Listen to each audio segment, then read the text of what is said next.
exam scheduled for Thursday. Here's what you can plan to have on your exam. First thing we covered after exam 3 was organic chemistry. So everything pertaining to organic chemistry is fair game. What I would say is that you should know things like what are hydrocarbons and difference between saturated and unsaturated, and we talked about general formulas and such for the alkenes, alkanes, alkynes.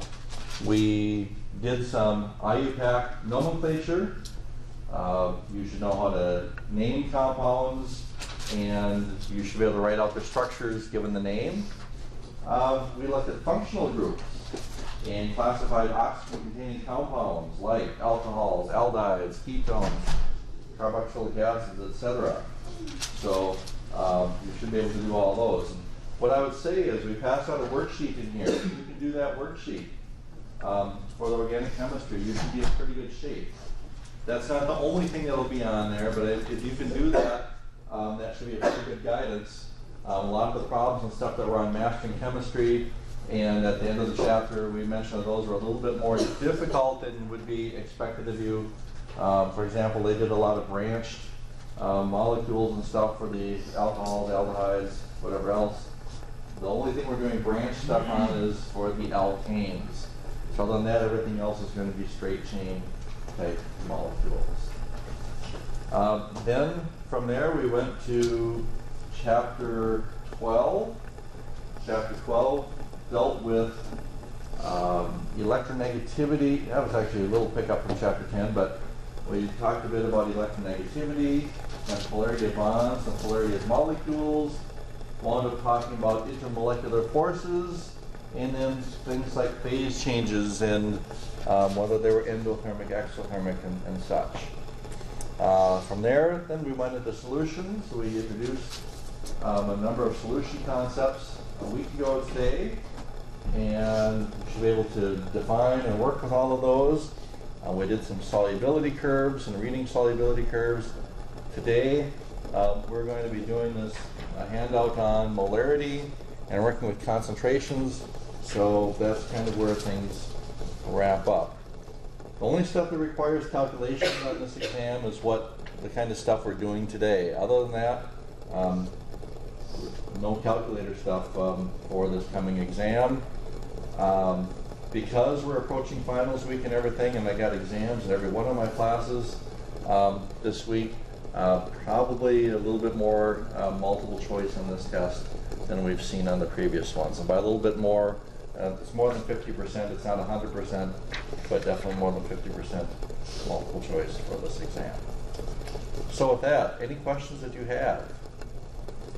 Any questions?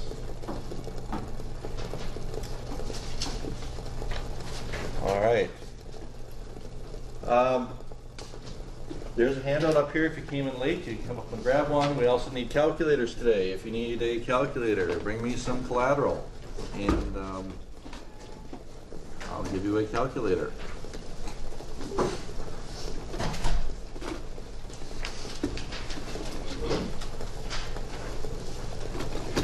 All right.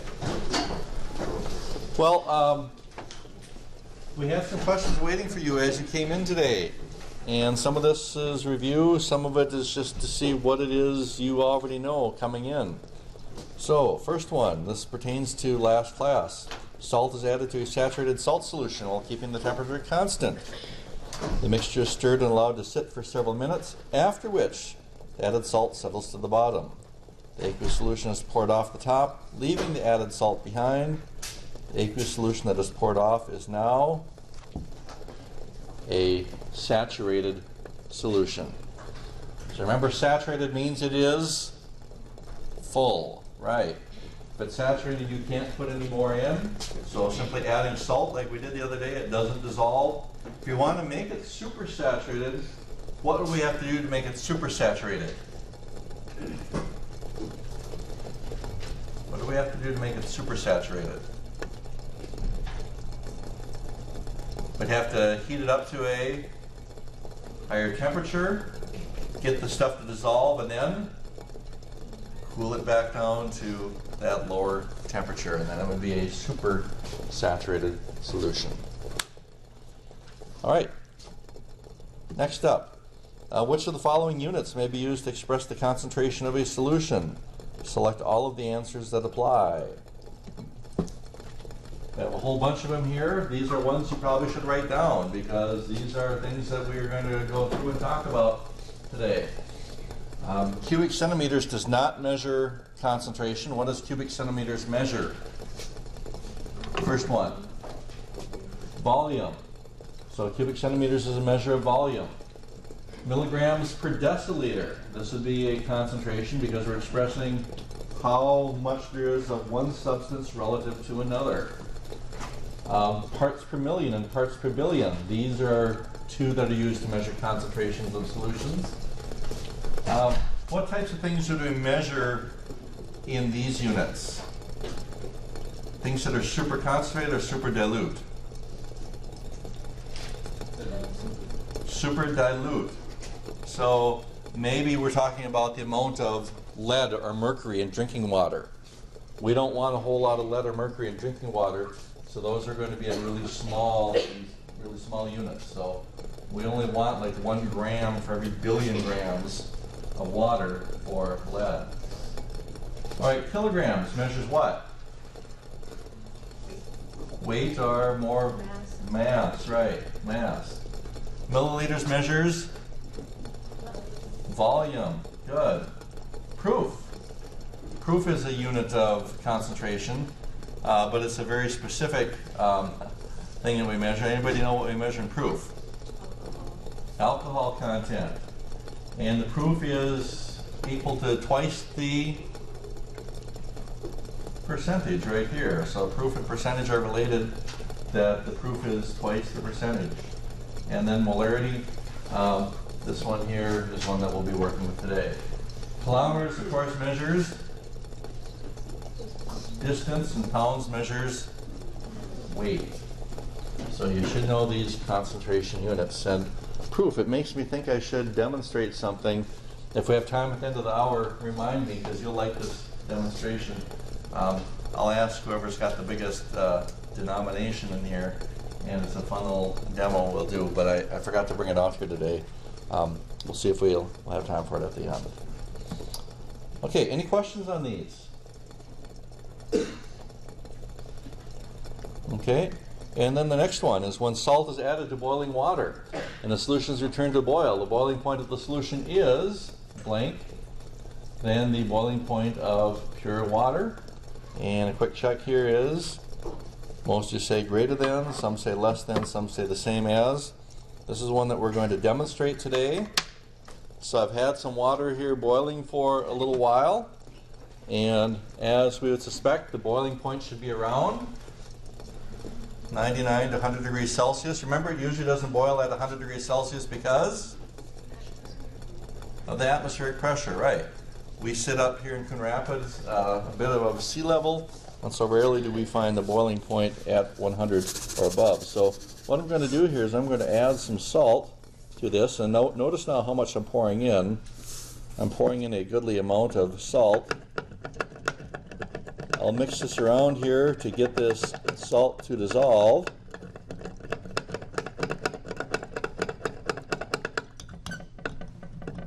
And that's probably mixing it up enough. And then we're going to let it return to boil, and we'll see what happens when it does.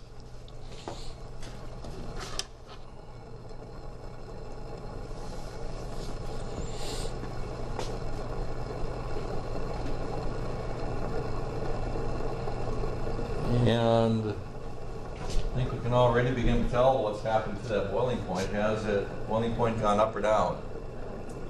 Yeah, that's gone up. So if I let this sit here for a while, we should continue to observe that that boiling point has gone up. Now, one of the very mistaken things that students have thought of in the past, where do we use this? Is, oh, well, when my mom cooks pasta or whatever, throws in some salt in there to make it boil faster, boil at a higher temperature. when you put some salt in for cooking into the water like that, how much do you put in? Yeah, like a pinch. Notice how much salt I put in this thing? Okay, I dumped in a huge amount of salt into a little bit of water. And you think of cooking pasta, you're in a big pot and you put in a pinch of salt. What do you think that's going to do to the water? Nothing. Okay? So if you've learned before that it does something to make it boil faster, boil hotter, you've learned the wrong things in the past. It does increase the boiling point, but notice we had to put in a huge amount to make the boiling point go up just a little bit. So I think the other thing, yeah, you did this one in lab. I'm not teaching in lab this semester, but when you add some salt to some ice and water, what happens to the temperature there? Yeah, it decreases. So just now, like we're getting into the season where we're throwing salt and stuff out on the sidewalks, we put the salt on the sidewalks not to increase the temperature, but we wind up decreasing the freezing point. Exactly, we decrease the freezing point by adding the salt, so it allows it to freeze at a lower temperature. So keep that in mind then as we get to the end of the hour today. We may or may not have time to get to those things, but we'll take a look at it once we get there. All right, so today, what we're going to do today is do some calculations. So we should get those calculators out. Going back to our quiz, we had some questions here as to what are some concentration units, and we're going to start by looking at percentages here. We're going to look at percentages and see how these wind up working. And when we look at percentages, very often percentages are listed a couple different ways. Sometimes we list a percentage as a percent by weight or percent by mass. When we do it this way, we'll write percent M over M, or we'll put a percent W over W. And so these represent a percentage by mass or a percent by weight. And whether it's a percent by mass or percent by weight, that even though there's a difference in mass and weight, when we are talking about making those measurements, they'd be always done at the same place. And so a percentage by weight or percentage by mass would numerically give you the same value. So again, you'll see it listed as a M over M or W over W. If it's percent W over W, it'd technically be a percent by weight. Sometimes you'd see a percent V over V, which would be percent by volume. And then there's other times you'll see a percent M over V, which is what's called a mass volume percentage. And things that would be measured in here, this is one though where we'd have to specify the units. These would have to either be done in units of grams per milliliter, actually be grams per 100 milliliters, as the units. Or the way we actually wind up calculating it is grams over milliliters, and then we take that result and multiply it by 100 to get that percentage. So these are some different percentage units that are used. So with that in mind, you have a handout. If you came in late, there's handouts up here on the front bench. Look on the side there that's labeled as the molarity handout. And, oh, it's not on this one yet. Okay, so we won't be doing this one quite yet. So for the first one here, let's calculate the percent by mass concentration of a solution prepared by dissolving 50 grams of C6H12O6 in 200.0 grams of water. And the caution here is to be careful. So let's go ahead and calculate this one. Once you get your answer, compare with a neighbor. And this is going to be the first one up on your Socrative app.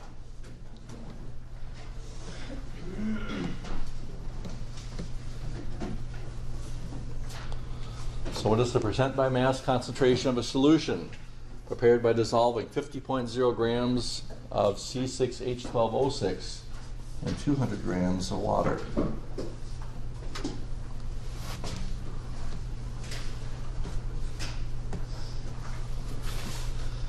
And again, before you commit yourself, I would recommend that you check with a couple other neighbors, because I do suspect there'll be some different answers out here today.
Let's check your answers here, see how we did. And where's my stylus? Yeah, okay. I don't know where I put it. I'll have an extra one here somewhere.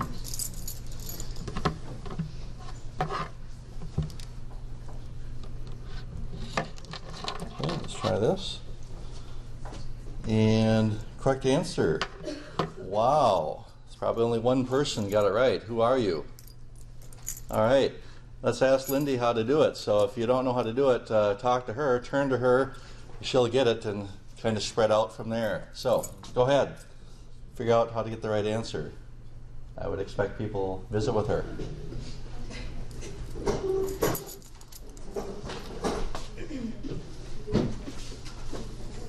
And once they learn how, you can talk to others. It is 20%.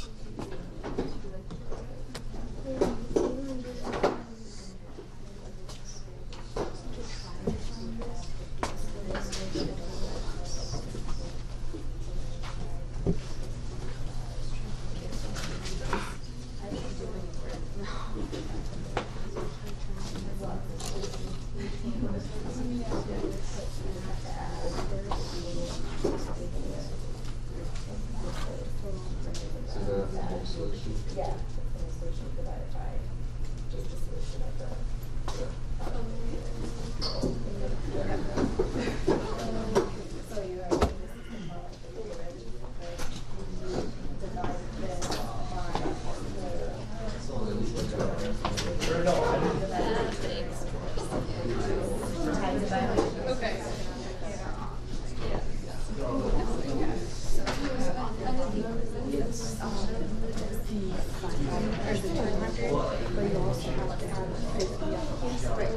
And then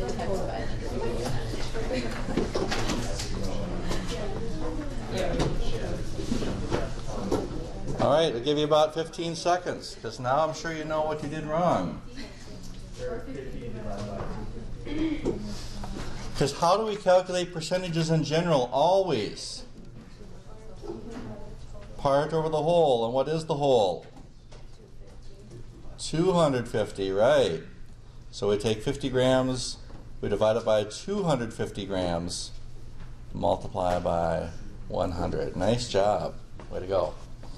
Which, you probably read the hint, right? Or you just knew. Just knew, right. Good.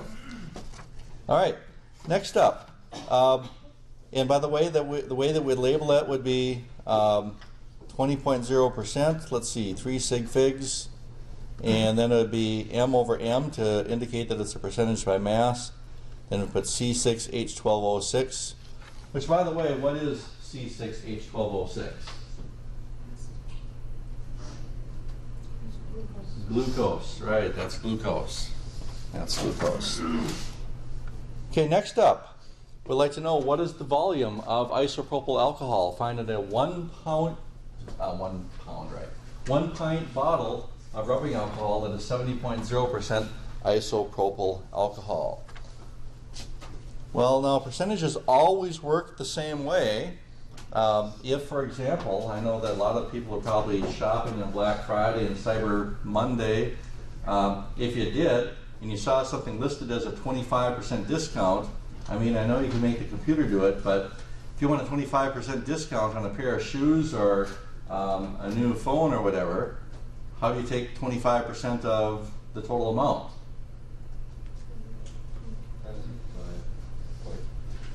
Right, you simply multiply by 0.25. So in this case, if we want 70% of 473, we'd take 473 and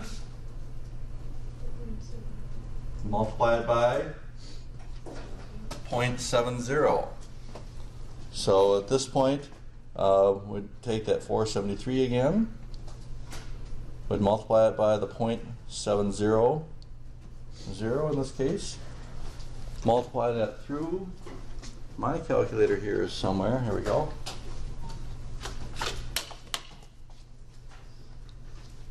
.473 multiplied by 0.700, and we wind up with a result of 331.1. How many significant figures in the result? 3, so we put in 331 milliliters. And then if the question was this, assuming that the volumes were additive, which isn't always a good assumption,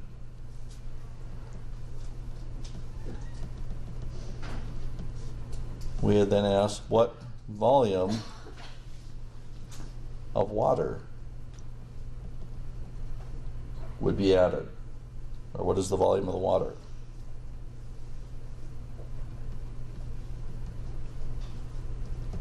What is the volume of the water? So if they are additive, we'd start with the 473 and do what with it?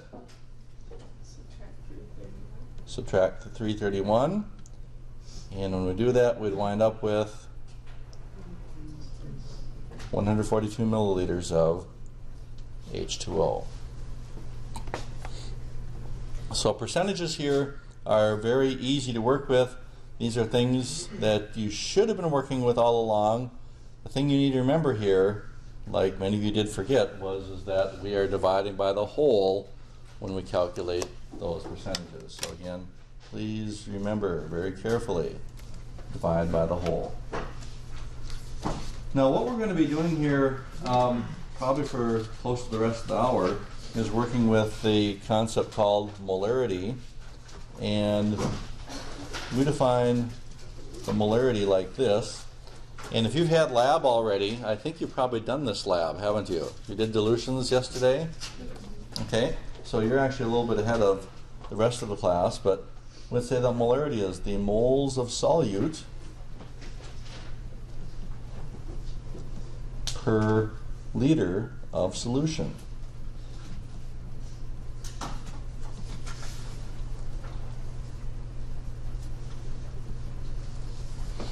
So moles of solute per liter of solution. Now, when we've talked about doing calculations before, we've talked about what various words mean. What does per mean to do mathematically? It means to divide. So if we were to do a calculation with this, we'd say that the molarity would be equal to the moles of solute divided by the liters of solution.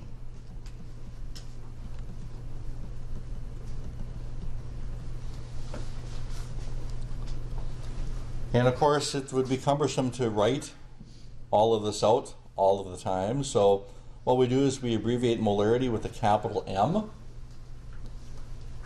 You may remember we abbreviate moles with MOL. We abbreviate liters with an L. So molarity we abbreviate with a capital M. And the way we read it, and if you've been in lab and you've read these bottles, you've seen things labeled like this already this semester. If you saw something labeled with a big M after it, the way we'd read this is that this is a 1 molar solution. And another way we can think of it is as 1 mole per liter. So again, the way that we read it is as a 1 molar solution or as 1 mole per liter. So if you were in lab and working with something like 6M NaOH like this, what this means is that we have 6 moles of NaOH for every 1 liter of solution.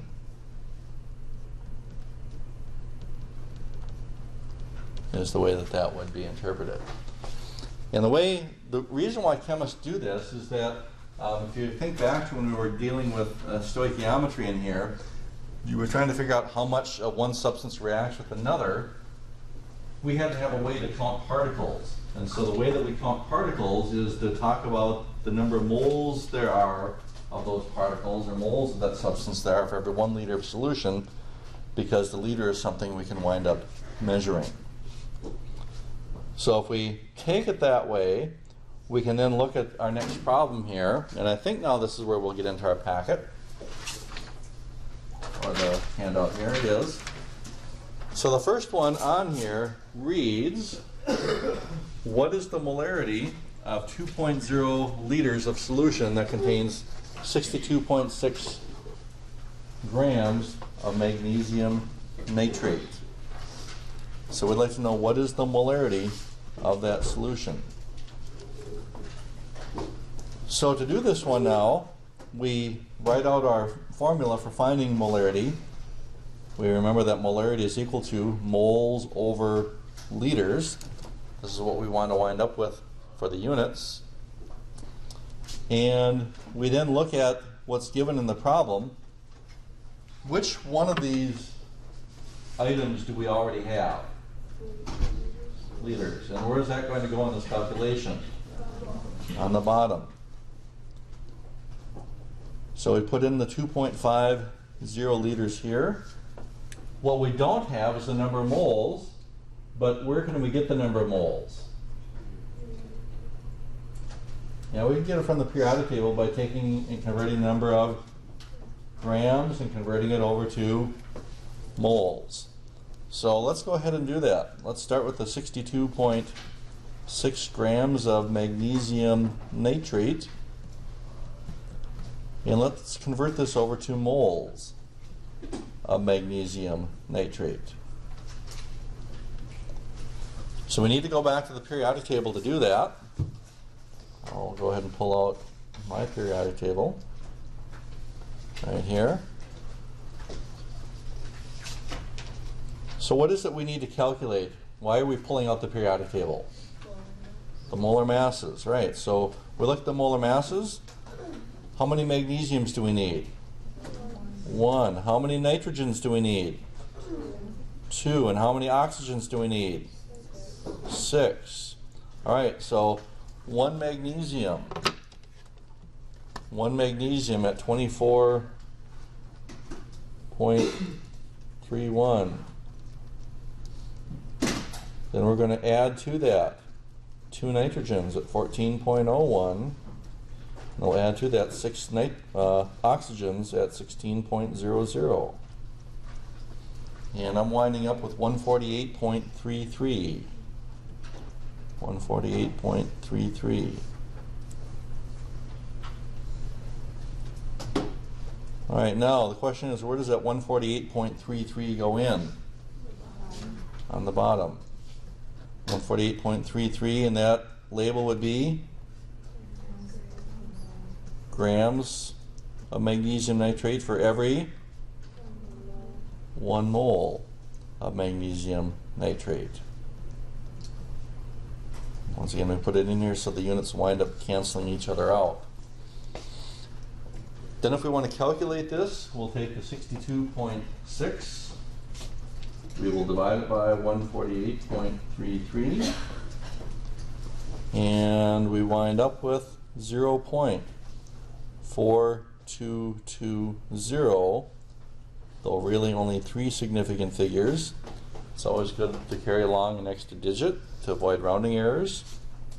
It's best not to round at all. We can come back to there then and put in the 0.4220 moles. And it looks like we would then take that result and divide it by 2.50. So I guess we can just take what's on our calculator right now and divide it by 2.5. And we do that, we wind up with an answer that should have how many significant figures? Here 2, and here 3. How many should there be? 3. So round it off to be 0.169. The label on this would be moles per liter, right? Moles per liter of magnesium nitrate. And usually we don't write down moles per liter. Instead, what we do is replace moles per liter with big M. So if you ever find yourself writing moles per liter, you replace with big M, and that is your molarity. Any questions on this one here?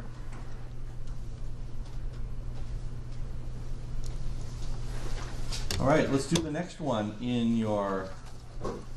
on the handout. We'd like to know on this one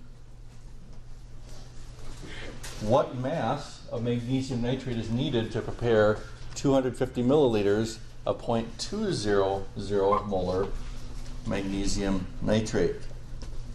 So now we're looking for mass. If we come back to our formula for molarity, molarity is equal to moles over liters.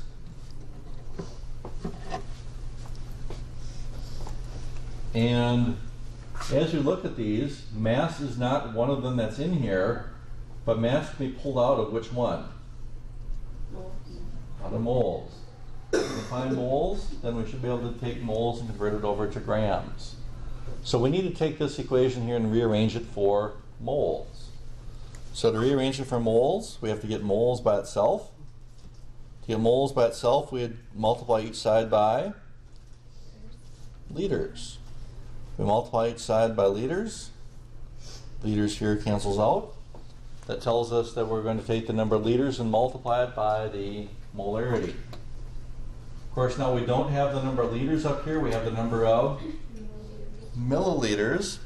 So the number of milliliters here must first be converted to liters.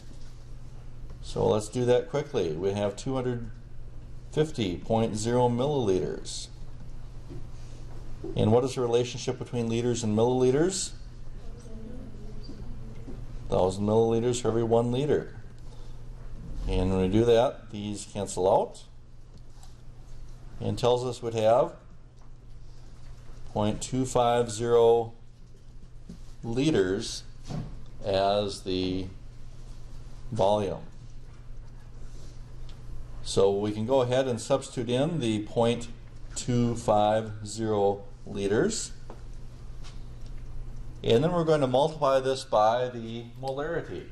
So again, liters times the molarity is going to give us moles. So I'll put in 0.200 molar magnesium nitrate. Now the problem with looking at it this way is that our units aren't going to cancel out. So what we need to remember is, what does big M stand for? Moles per liter, right.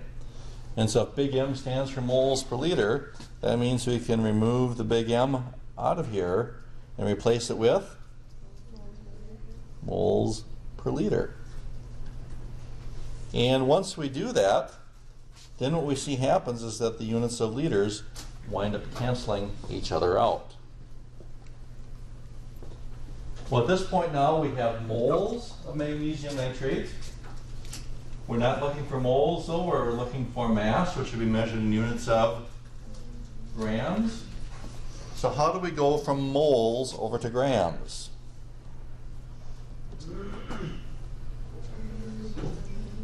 The conversion is called a molar, not a molar ratio. We just converted from grams to moles using a molar mass.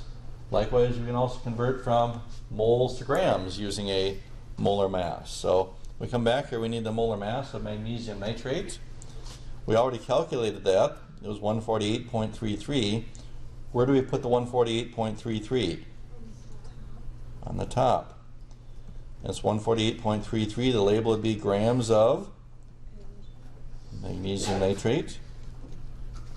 And on the bottom it's 1 mole of magnesium nitrate.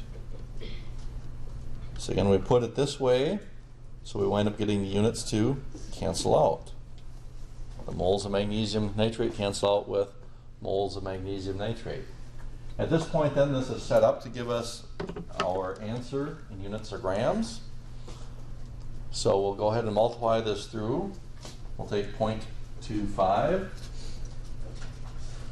We'll multiply it by 0.2, then multiply it again by 148.33. And then we ask ourselves, how many significant figures should be in the answer? Should be 3. So drawing this out to be 7.42. The label would be grams of magnesium nitrate. Right here. So the only really new thing we're learning here today is this conversion right here. It's how to use molarity as a conversion factor. We've done all of the other conversions thus far, and what we need to remember is that molarity stands for moles per liter. And so we made that substitution in here, putting in the moles per liter as the units. Now the other thing is if we go back and we want to look at, because I know word problems give students grief. So just like when we were going back here and talking about what does the word per mean mathematically? Well, per means to divide. If we see two quantities separated by the word of, like we see right here, what does of mean we're going to do? Means that we are going to multiply quantities together. So whenever you see two quantities separated by of, that means we're multiplying them. If you look at what we did there, we had 250 milliliters of 0.20 molar. We took these two quantities and we multiplied them together.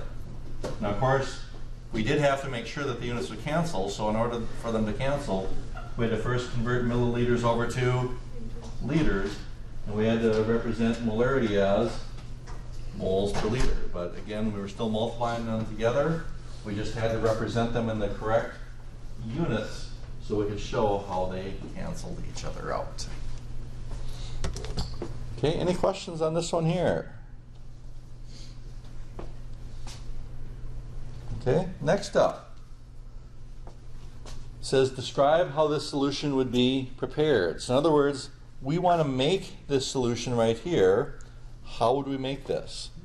Now, of course, if you were in lab on Monday, that's what your lab was all about. The rest of you won't have lab until Thursday. Unfortunately, that's going to come for you right after our exam. And that's just the way it fell this time. But if we want to talk about how the solution would be prepared, what is it we're going to need to do?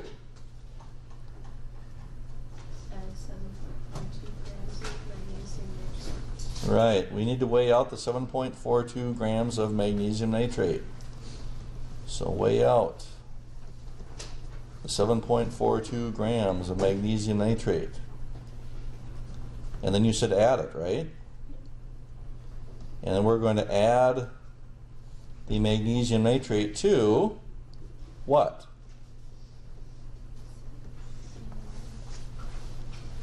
Well, now, if you haven't had lab, you probably haven't seen these things. If you have had lab, you've seen them. Now, of course, you've seen these things. What are these things called? Graduated cylinders. So you've seen these. What you haven't seen if you've had lab yet, or I don't know if you've seen them yet. Have you seen these devices if you haven't had the Thursday lab? Yeah, these devices are called volumetric flasks. And the volumetric flasks are intended to measure one volume. This is a 1,000 milliliter volumetric flask. This one here is a 250 milliliter volumetric flask. I have a 100 milliliter volumetric flask, and I have a 25 milliliter volumetric flask. And these are only 4. I picked out these 4 out of probably about 10 different sizes we have. We have some really cute little ones, about 5 mil ones, and then they go up to 4 liter ones out here. So we have them a whole range of sizes. But if we were to pick one out here, which size should we pick? Well, what are we trying to make? 250 milliliters of solution. So we should pick out 250 milliliter volumetric flask. So we're going to put the 7.42 grams of magnesium nitrate into a 250 milliliter volumetric flask. A 250 milliliter volumetric flask. Once we put it in here, then what are we going to do? We're going to add in some water, right? So we already added the magnesium nitrate. We're now going to add water.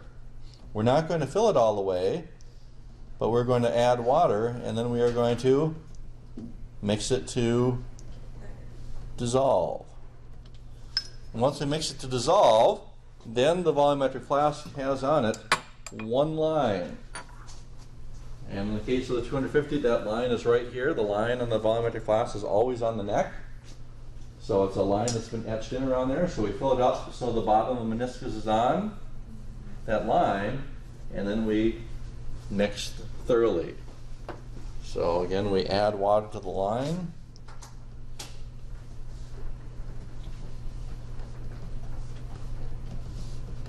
On the neck, and then we mix thoroughly. Now, the reason why we break this up into different steps, why we first add the water and mix it to dissolve, is for a reason something like this. Let's say that I had 2 containers, and here's a couple containers, and let's say that I had 200 milliliters of marbles and 200 milliliters of sand. So 200 milliliters of marbles and 200 milliliters of sand. If I pour one into the other, how many milliliters of sand and marbles am I going to wind up with? I will not wind up with 400. Why will I not wind up with 400? Sand is going to go where? It's going to fill up the spaces. Okay. Now it's still going to be more than 200 because the marbles do take up space. It might wind up being 300 milliliters or something, but they're not going to sum together to be 400 milliliters. And that's because the sand is filling up the spaces between the marbles. So solutions work the same way. you have molecules and particles of different sizes. So when you add a solid to water, the water consists of very small molecules. Those water is going to fill up spaces between those molecules. And if you had, say, 200 milliliters of a solid and 200 milliliters of water, they're not going to mix together to make 400 milliliters. So what you do then is you add the solid to the water, basically get it all mixed together first, so you wind up filling up all the holes and all the spaces. Then once you fill up all the holes and spaces, then you go ahead and add water up to that line. And then, again, all the space has been filled. You can go ahead and mix it together, and your solution will be what you want it to be. So if you add it right away to the line, so if you skip this step right here, this part here, and simply add water to the line, then you're not giving that water the time to fill in the spaces between all the molecules or particles. So any questions on that piece? Okay, now if you don't have a graduated cylinder, you could use or if you don't have a volumetric flask, you could use a graduated cylinder. So using a graduated cylinder, the way that it would work is you put in the 7.42 grams of magnesium nitrate, and then what? Add water and mix, dissolve, then add water up to the 250 milliliter mark, and then mix thoroughly. And so one of the ways that I like to describe this, and here's a wrong way to do it. I'd like for you to think of this as kind of like the Kool-Aid rule. Think of it like the Kool-Aid rule. Now, of course, maybe people don't make Kool-Aid as much as they used to, but if you look at a package of Kool-Aid, how many ever made Kool-Aid before? All right, so most of you have done it. If you make the Kool-Aid, you read the package. Most of them will say it makes a total of 2 quarts. Okay? So if you're making 2 quarts of Kool-Aid, you dump in your package of Kool-Aid. If you're making it the real old-fashioned way, you add in some sugar, and then how much water do you add? Well, you don't add in 2 quarts of water, because if you add in 2 quarts of water, your Kool-Aid's going to taste watered down. You add enough water to make 2 quarts of Kool-Aid. So think about it. If you look at the package of Kool-Aid, it doesn't say it makes 2 quarts plus whatever you dump in. It says it makes 2 quarts. And so think of these solutions the same way. At the end, it's the total amount of solution you want to wind up with. Now, if you want to think of it another way, you could say it something like this. You could say dissolve the 7.42 grams of magnesium nitrate in enough water to make 250.0 milliliters of solution. So we're not specifying the equipment, but what we aren't saying then, if you had said something like this, like dissolve 7.42 grams of magnesium nitrate in 250 milliliters of water, this way here is incorrect, because at the end, this one here is going to give you how much solution? Well, who knows how much it'll give you, but it's at least going to be more than 250 milliliters of solution. So one of these 2 ways would be acceptable ways to write out your directions. And of course, the way that you did it in the lab is this way up here, or the way you will be doing it in the lab. Actually, didn't you use, I forget, do you use graduated cylinders in there too? Mm-hmm. Yeah, so I guess you did do some graduated cylinders up, so I take that back. So you kind of mixture of the 2 different ways. All right, any questions on these? All right, next up, we're going to look at dilutions. And your text gives a dilution formula, something like this.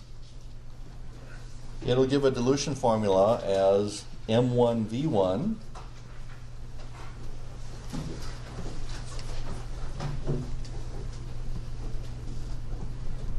is equal to M2V2.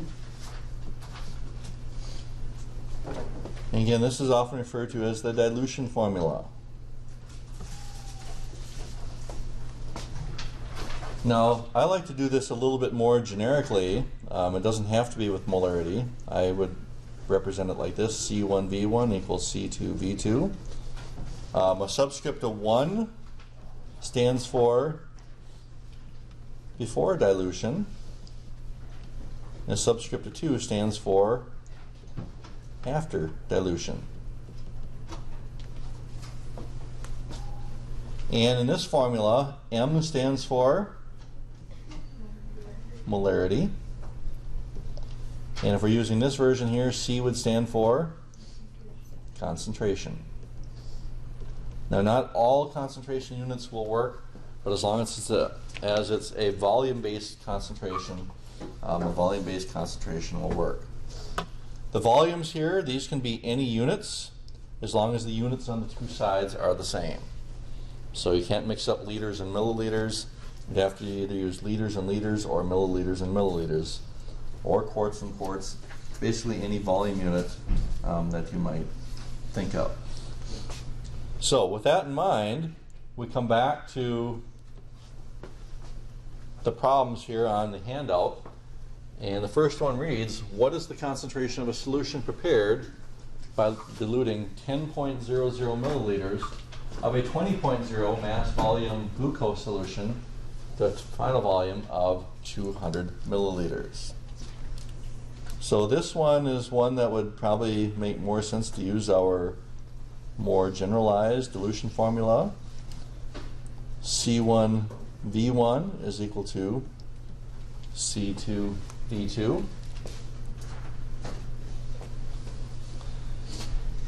And then we should try going through the problem, figuring out what we're given and what it is we're looking for. So what is it we are looking for in this calculation? What is the concentration of it in 200 milliliters? All right, so is that going to be C1 or C2? C2. We want to know what its concentration is after we've diluted it. So if this is the concentration after we've diluted it, this here must be the concentration before we diluted it. And then if we look at these two volumes, this here would be V1, this here would be V2. Now before you even begin and start labeling, you need to think about, when you dilute something, what happens to the concentration and the volume. If you dilute something, what happens to the volume? It gets bigger, right? So volumes will always get bigger, so the biggest volume is always going to be V2. And we dilute something down, what happens to its concentration? It gets smaller. So C2 will always be smaller than C1, always. So with that in mind, then, we're looking for C2. That means we're going to go to this equation. We want to get C2 by itself. That means we have to divide each side by V2.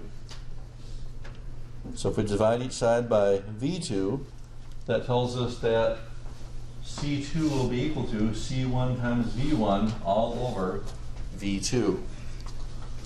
So we could rewrite it then like this: C2 is equal to C1 times V1 all over V2. We plug in the numbers. Getting the numbers here, C1, we have 20.0% mass volume, C6H12O6. And then we're multiplying that by V1, which is 10.00 milliliters. And we're dividing that all by V2, which is 200.0 milliliters. Now, taking a look at what happens to units, what happens here? Milliliters will cancel out. And then looks like our units are going to be percent MV, C6H12O6. Looks like to calculate this, we take 20 times 10. And then divide that result by 200. And of course, we wind up with the value of 1. And how many significant figures should that have? 3 of them.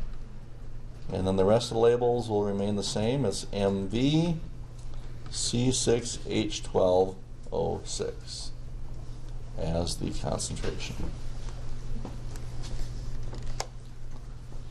Now the other thing that we can look at here is that we have two quantities separated by the word of. So if you never know what to do, you see two quantities separated by the word of. Remember, of means to multiply. You can see that we did in fact multiply those two values here together. All right, go ahead and do the next one here on the handout. So figure out the volume, and then assuming the volumes are additive, what volumes of water, or what volume of water is needed.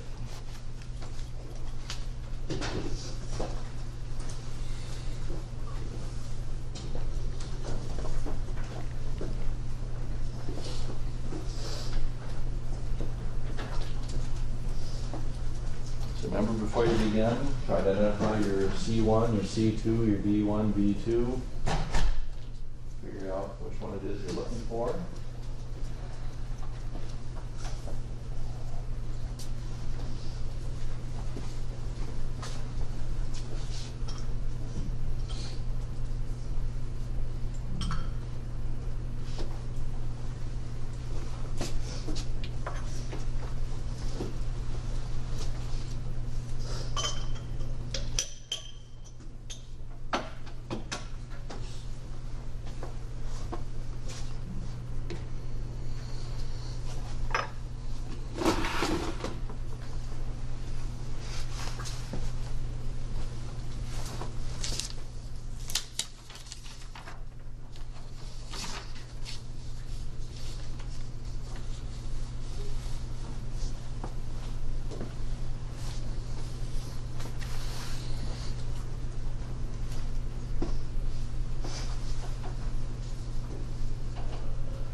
Okay, compare your answers with at least 2 other people. Make sure that you are in agreement.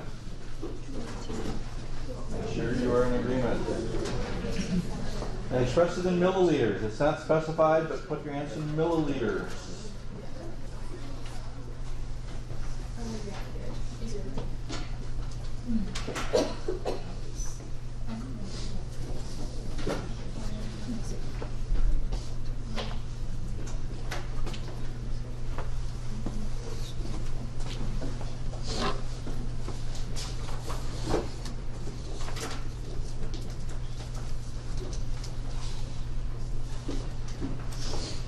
Okay, how many milliliters did we wind up with?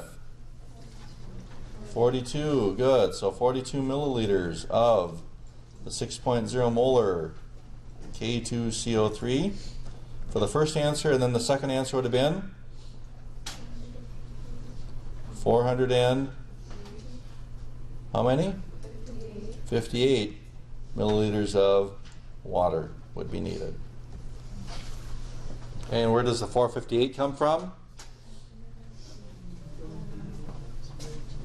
Yes, 500 minus 42, because again, we're assuming that the volumes are additive. Okay, any questions on these? Any questions?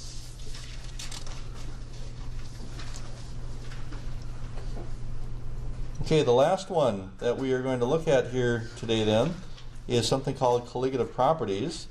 Colligative properties we define like this.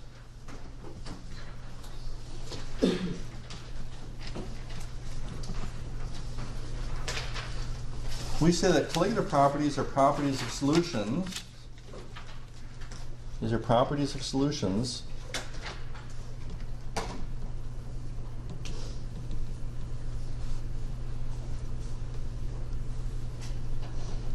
that depend only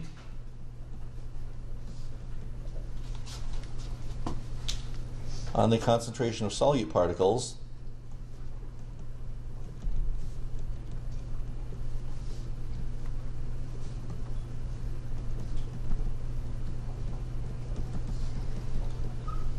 and not on their identity.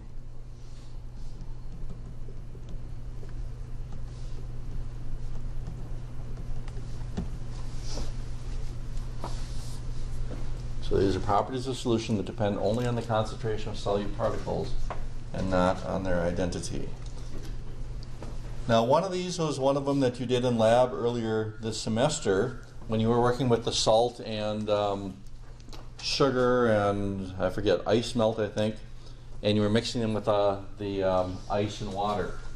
And just as a review then, when you did that lab, what happened to the freezing point? Freezing point went down. And so that phenomenon is referred to as freezing point depression. Freezing point depression.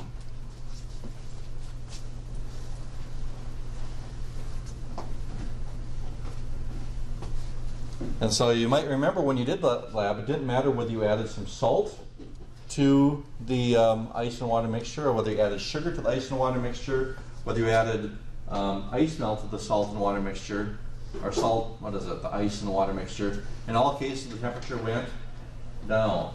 And so that's what it means. It only depends on the concentration and not on the identity. All of them have the same effect. And the one that we just observed when we came in here today, when I added the salt to the water, what happened to the boiling point? Boiling point went up. So we call that boiling point elevation. Now, I understand that I only demonstrated this with salt, but we could have done it with sugar. We could have done it with several different things. We would have seen that the boiling point would have gone up. Now let's talk about some ways we use these two. What are some ways we use freezing point depression? Salt on the highways, salt on the sidewalks, exactly. Another way we use it is in the antifreeze in your car. You pour the antifreeze into your radiator, you mix it with the water, that causes the freezing point of the water to go down, and that prevents it from freezing up in the winter. Now in the summer, turns out that that antifreeze that you add to your radiator also causes the boiling point to go up and prevents it from boiling over in the summer. Now it's kind of interesting, if you go out to buy that product this time of year, we call it antifreeze. If you buy that same product in the summer, it's usually referred to as coolant. Okay? But it's the same stuff. Okay? It comes out of the same bottle, but depending upon the time of year, we just give it a different name. But we put it in the radiator so it doesn't freeze up here in Minnesota in the winter, but we also prevent it from boiling over in the summer. And then there's a couple others that we're not going to have time to get to here today because I want to do our little demo thing. One of them is what we call vapor pressure elevation. I am just going to list them just so they are on your list. And osmotic pressure. Whoops, it's vapor pressure depression, sorry.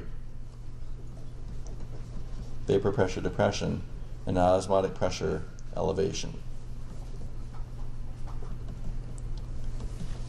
And if you did the egg lab, which was the extra credit lab at home, this one here would have demonstrated osmotic pressure. This one here you did in your ice and water lab. And this one here was the demo that we did today. And the vapor pressure one, this one's a little difficult to describe. But if you take a more advanced chemistry class, you would spend some time with that and there. But the ones you should know are these two here. These are ones that you've either done in lab, everybody's done them, or we saw the demo here today. All right, so with that, I'd like to wrap up our study for today with a demonstration. And in order to demonstrate, I need somebody that has a large denomination in their pocket. Anybody have like a $100 bill? Anyone? I know you're a student. Nobody has 100? Anybody with a 50? You got a 50? All right. I don't think I've ever done this with a 50 before. So I've done it with 100. Now just don't be level and off here in the class today. So, wow, this is like genuine, isn't it? What? This is real. Yeah, cool. So, and you did say you didn't need this back, right? So we do lots of things in the name of science. What I'm going to do here is I'm going to take a mixture of alcohol and water. And you may remember when we first came in today, we talked about some units that are used to represent the concentration of solutions. And one of them that was on there was the word proof. Okay?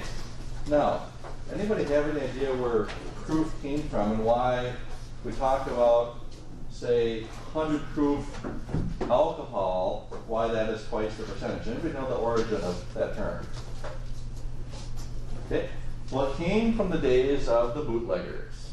Okay? And it came from the days where people made their own whiskey, their own alcohol. And they would want to distill that. Now, if you're in the business of doing something, whether it's legal or illegal, if you want to make money on something like alcohol, what's the best way? As soon as you have plenty of alcohol, what's the best way to make even more money? Well, how about watering it down, right? Okay, because if you can water it down and you can sell it to more people then by simply watering it down, you're going to water it down, right? Well, of course, people started wising up to this, and they wanted proof that it did in fact contain a certain amount of alcohol. So, what this here is a mixture of alcohol and water, and this is about a 50-50 mixture of alcohol and water.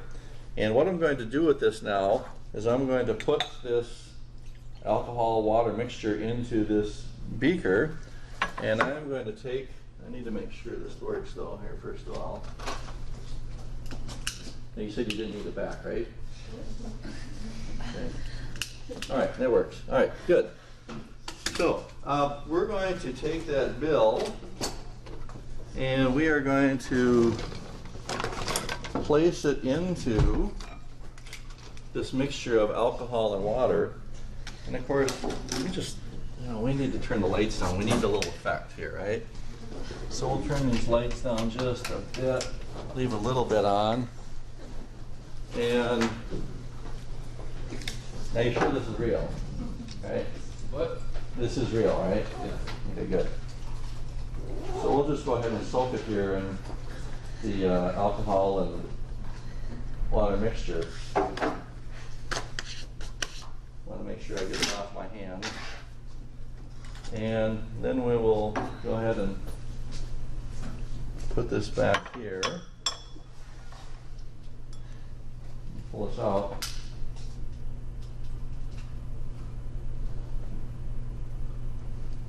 And see what happens with the bell? We'll go ahead and drop it in again, and we'll watch what happens to the bell.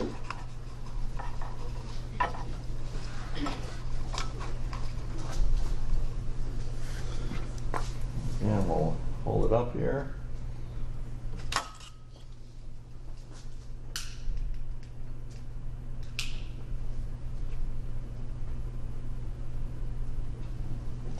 All right. So now, why does that work? Right, it burns off, well, it doesn't burn off the alcohol water mixture, it burns off the alcohol and leaves behind the water. Okay? So in the days of the bootleggers, what they would do, now, obviously you want to make money, right? If you're selling the whiskey and whatever else. So what they do is they'd put a pile of gunpowder on there to take the whiskey, they'd pour it over the gunpowder, and then they would ignite the alcohol. And if what happened then is that the gunpowder wound up igniting, that was proof that it contained a certain amount of alcohol. If the alcohol burned off and the gunpowder stayed there as a wet pile of gunpowder, then that meant that the alcohol was too watered down. And so then, yeah, who knows what happened to those people back in the days, right? But you want to make sure then that it had enough. And it turns out that that amount is about 50-50. So 100 proof then would be about 50% alcohol. And again, that would be proving that it had a certain amount of alcohol in there that gunpowder wound up igniting. So, any questions?